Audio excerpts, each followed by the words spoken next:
More breaking news at 4:30. A settlement reached in the civil case against a Chicago police detective who killed two men in this fiery wreck. The deal was reached a short time ago in the case of Joseph Frugoli. Eyewitness News reporter Will Jones is live from the Dirksen Federal Building right now with more on this. Will.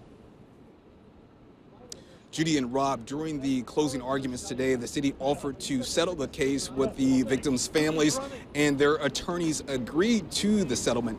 Joseph Frugoli was driving drunk when he was involved in a crash in 2009 on the Dan Ryan Expressway that killed Fausto Mandera and Andrew Cazares.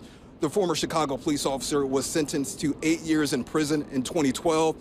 The victims' families filed a lawsuit against the city, blaming the incident on the code of silence within CPD.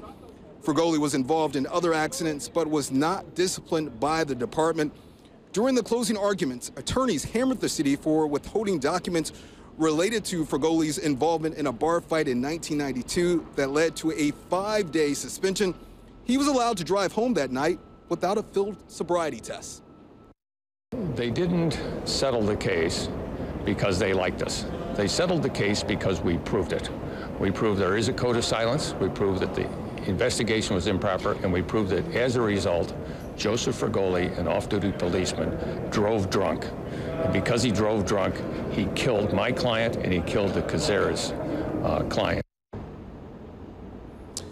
Details of the settlement have not been released. The settlement will go to the city council for approval. Once they approve that, it will be made public. That is expected to happen fairly quickly.